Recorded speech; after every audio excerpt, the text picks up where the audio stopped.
is up there.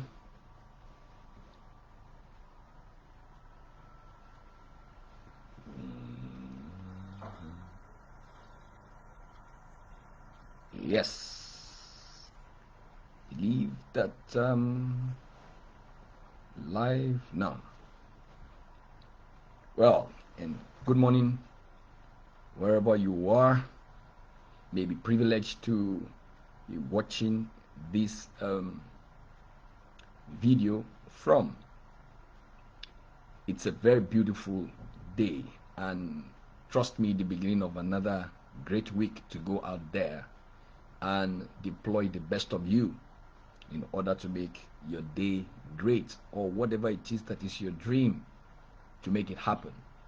But then if you have to make anything happen any day or any time, wherever you may find yourself, is the fact that it begins with appreciation. The first thing ever to do is to appreciate the fact that you have an opportunity to make better what you didn't do right yesterday, yesteryear, yesterweek, yestermonth, and even last night. So it's such an awesome privilege. It's the beginning of another week. I'm sure that probably some of us are already in our business places. For those that work from home, like me, the virtual reality is no longer news. It has become the new normal. We are no longer restricted to having to be at a particular place to function. We have all become digital nomads that you can work from anywhere as long as you have the privilege of the internet. And that also requires a measure of mastery.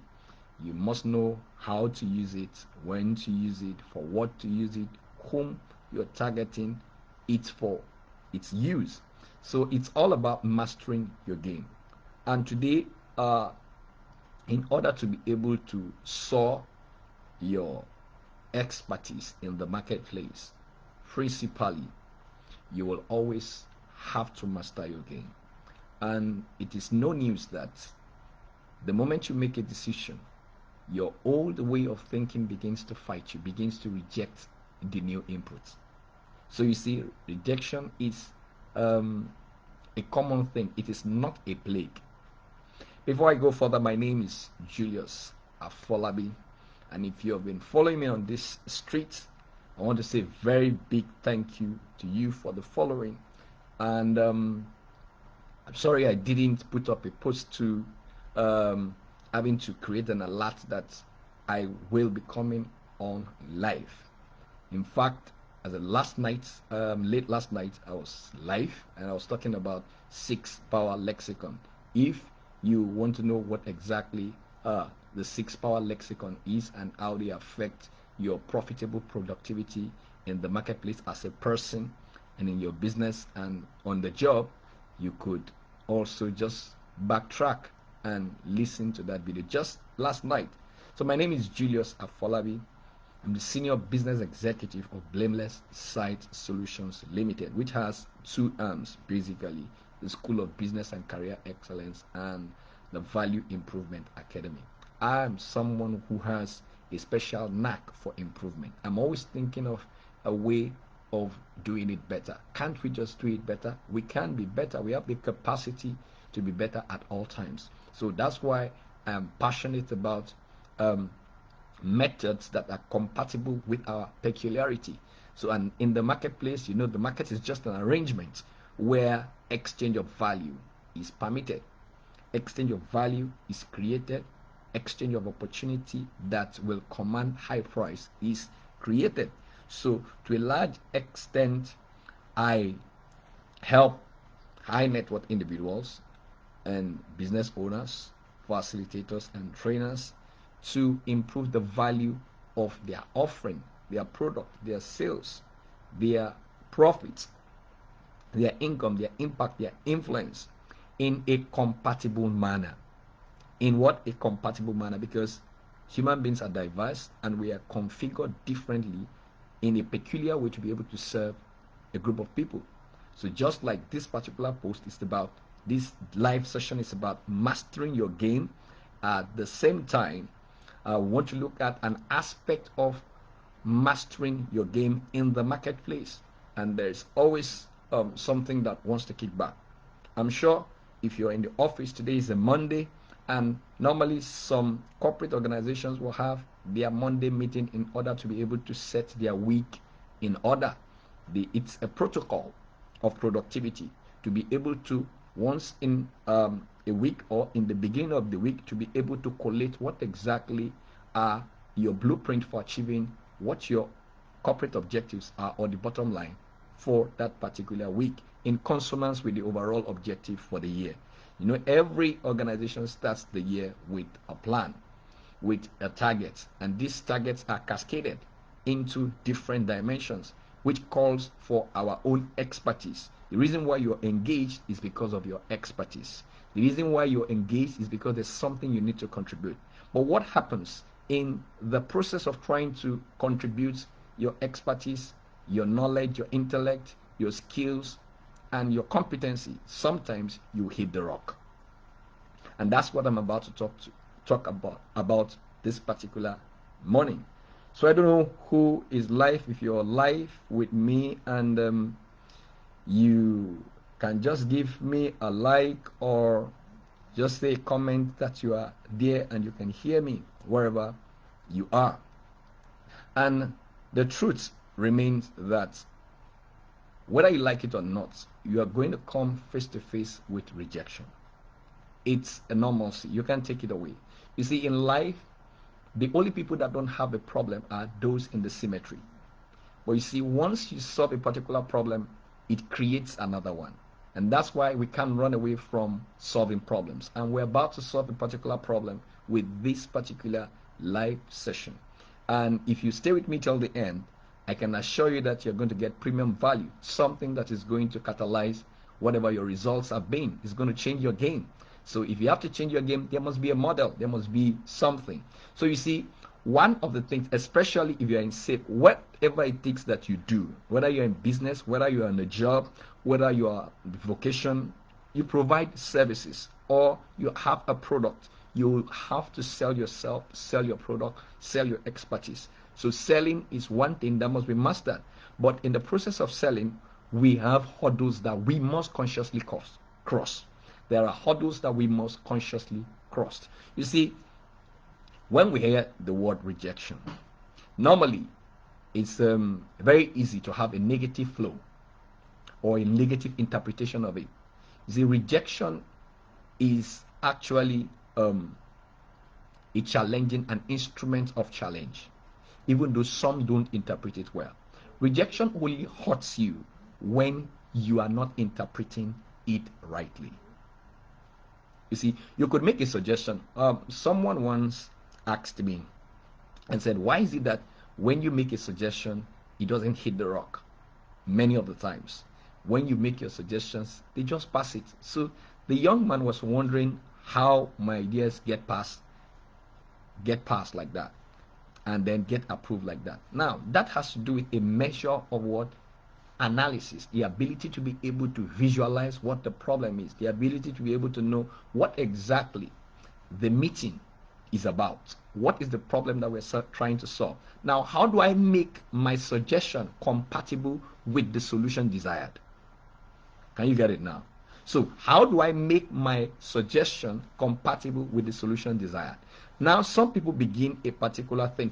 Maybe you want to, cut down your weight, right? Now, the day you begin to do exercises that you have not been doing before, your body system begins to reject that particular thing. So you see, that's a measure of rejection to stop you from achieving your goal. And that's the same way salespeople go out every day. Somebody is setting out today, he's done probably 10 of 6 calls this morning already, or 10. But that's because he prepared before today. And that's why I talked about the 6 power lexicon last night. That is to say, you already have a blueprint that how am I going to achieve my target this week? Where are the possible areas that I need to focus on? What are the values that I need to grow in order to change the approach? Whenever there is a rejection, you are not the one being rejected. It is simply your method or your approach that is being rejected. And you see, the interpretation of rejection is what makes it hurt. I mean, rejection is not meant to hurt you. Rather, it is meant to reshape you. Listen, get it again. When there is a rejection, probably you're out on a sale, and then the person that you're selling to is not forthcoming. It is not time for you to be discouraged. Rather, try to understand that person's position, perspective at that particular time. It could be a bad time. It could be a bad approach. The problem could be with you. The problem could be with the circumstance at that particular time. And that's why you find out that some people, as they persist and improve the method of persistence, you'll find out that the person eventually comes around. Why? Because they have been able to accept the fact that it is not them that is rejected, but probably the approach, the method of selling. So the method of your presentation can occasion a rejection. Are you with me? So what are the things that you would do to handle rejection? First, interpret rejection rightly. See it as an instrument of what? Upping your game. Why? If I once read a book, The Power of No. Yes, The Power of No. It said you should have a daily target. Now, a daily target in the sense that what? You have a daily target of no. That is to say, expect when you expect that maybe 10 people are going to say no.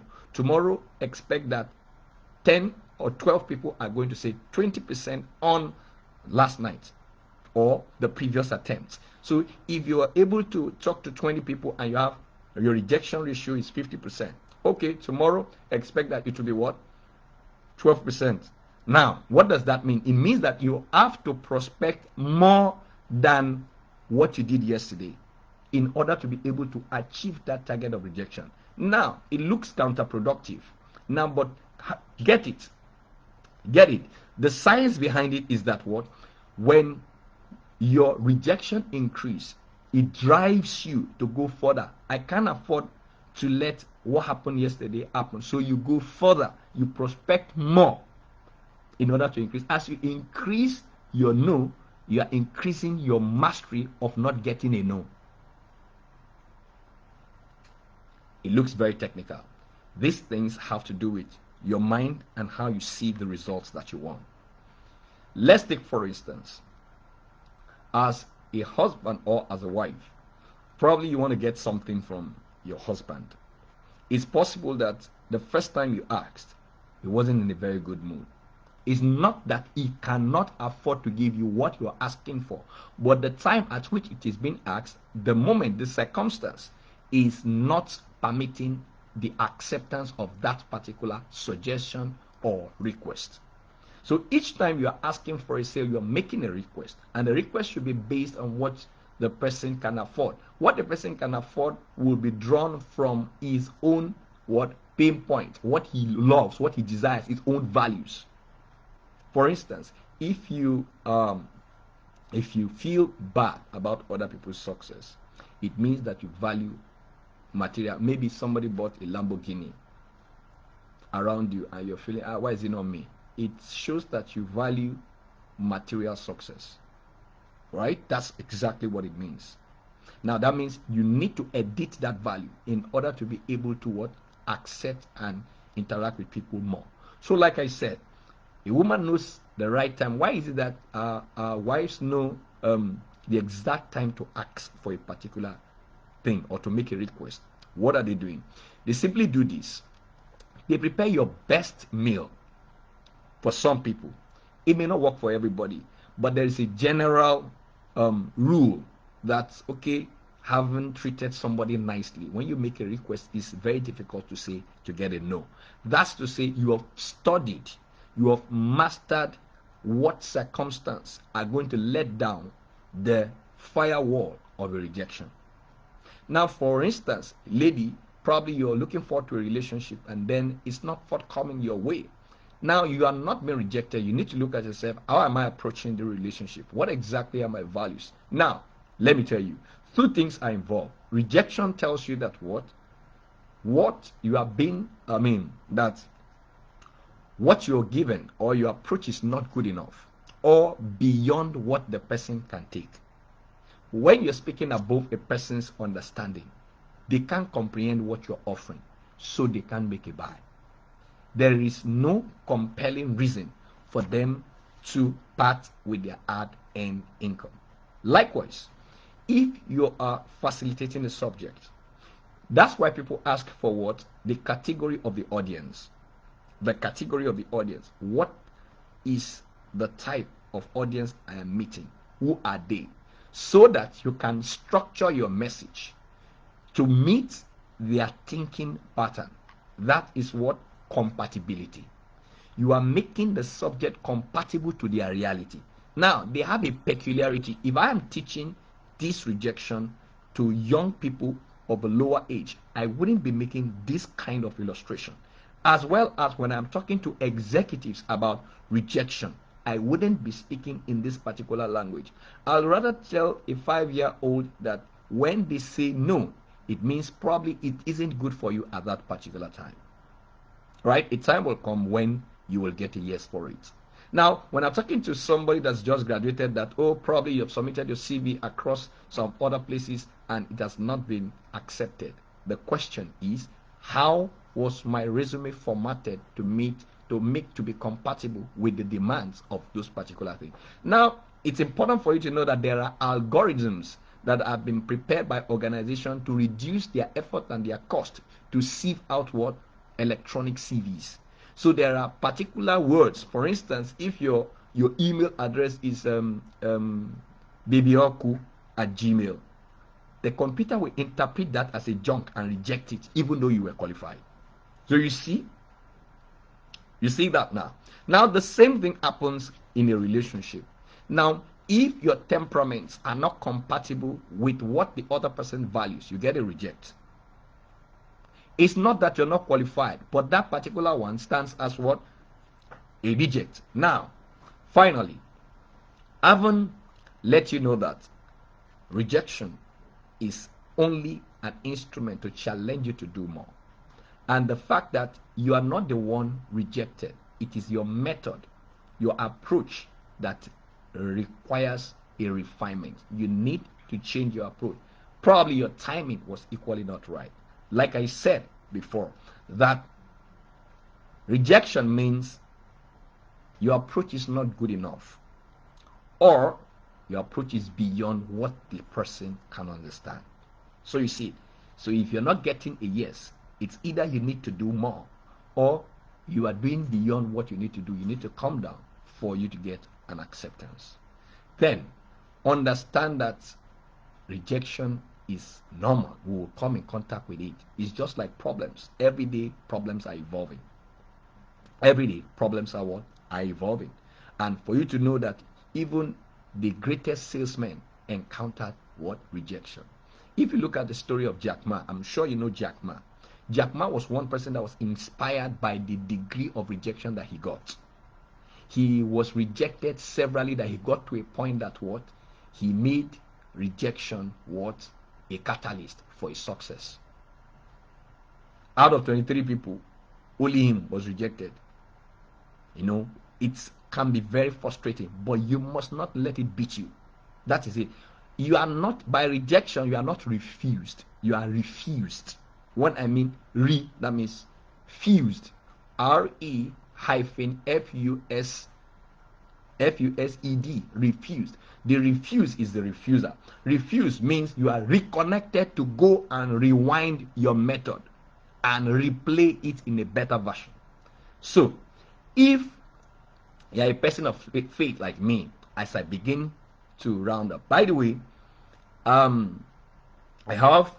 we're building a marketplace expert community here on Facebook. Here, it's a group, and if you're a salesperson, you're a business owner, you're a career person seeking to optimize your value in order to be able to command higher price than you are, you want to increase your productivity, you also want to make better sales, do better coaching, mentor better, then I want to also expect that you're going to join us in this group. Pre-qualification is simply 3 simple questions. Why you want to join? Just tell us, convince us that you should be accepted into the fold and that you qualify to be tooled, to be helped with the method that will help you to be compatible with your peculiarity and serve your value in a manner that will command price without manipulation.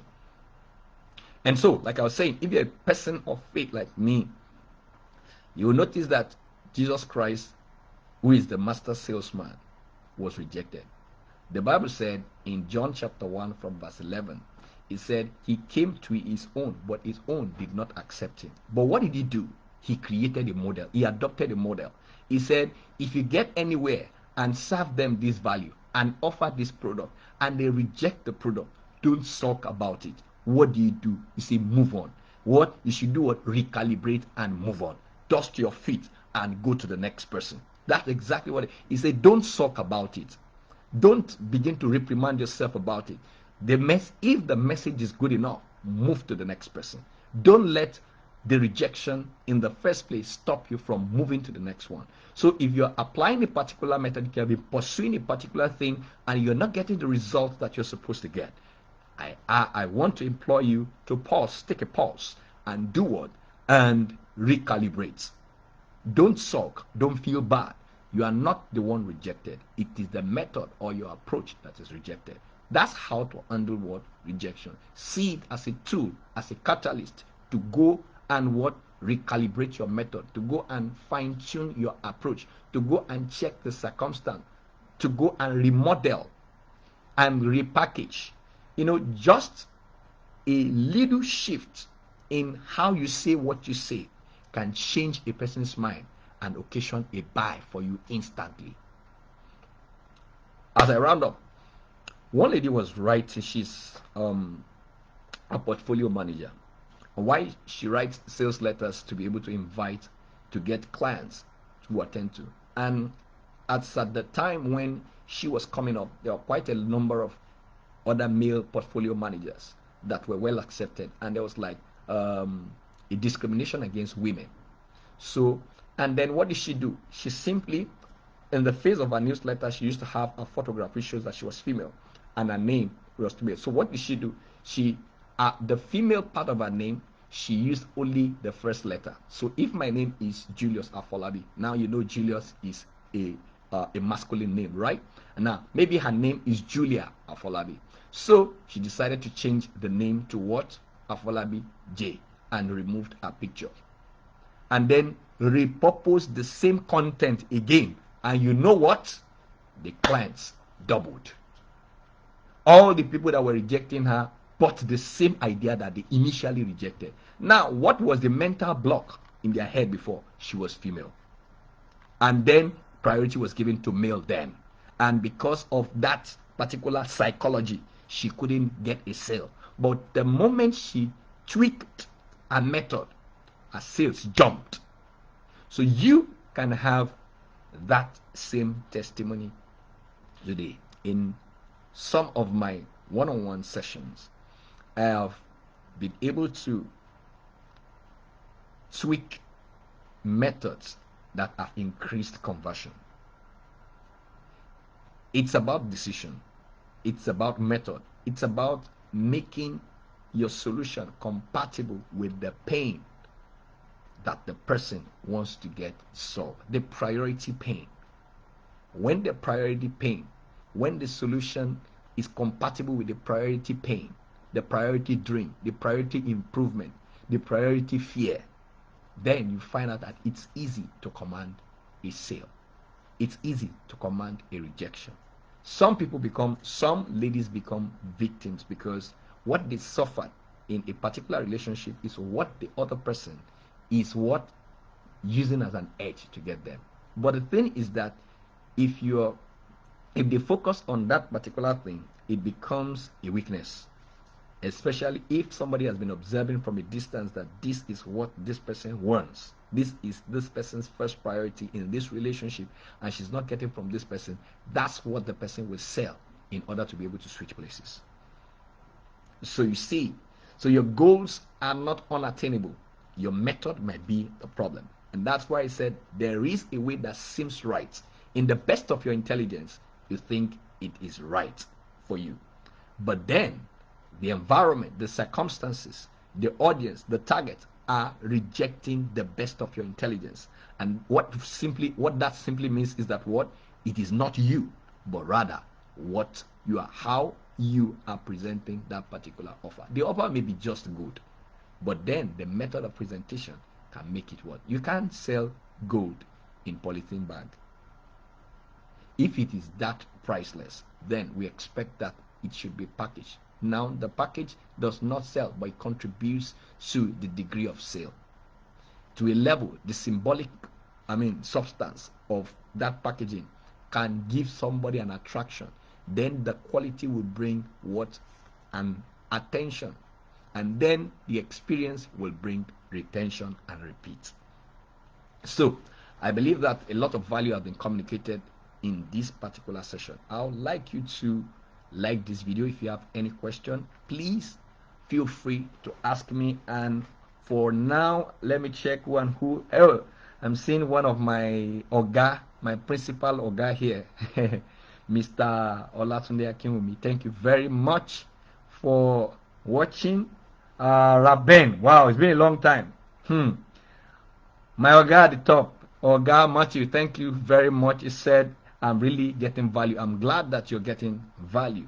And then Raven, thank you very much. He said that was powerful. How powerful was that? And then I'm seeing one of my mentors in copywriting, Mr. Olatunde Akinwumi. Don't play with that man. Oh. Don't play with that man. You know, there are some people that you meet and the intercourse of ideas with them will speed up the gear of what you do. That's such a person. I know Mr. Matthew too, like that. People with what? Good ideas. So please like this video, share with somebody that needs to get value and upgrade their productivity this week.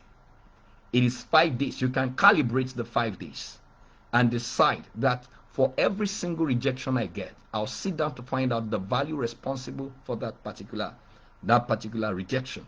And what would I do? I'll treat it. And at the end of the week, try to see how many rejections you get. Who were the people that rejected you? What was the model of presentation that you had? That was what I communicated in the video I did last night about the 6 power lexicons. And that has to do with who, when, what, which, where, and how. Powerful lexicon. Put them as prefix for anything. It will get you into thinking. And the moment you begin to think, you are approaching the solution.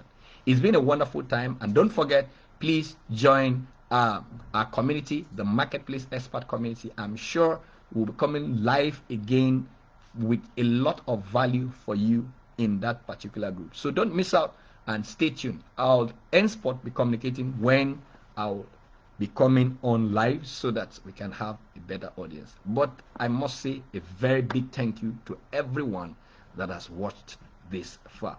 Please don't forget to share this particular video and please ask your questions. I'll be available to give you answers. It's been a wonderful time. Thank you for stopping by and thank you for sharing your thoughts. God bless you. Bye for now.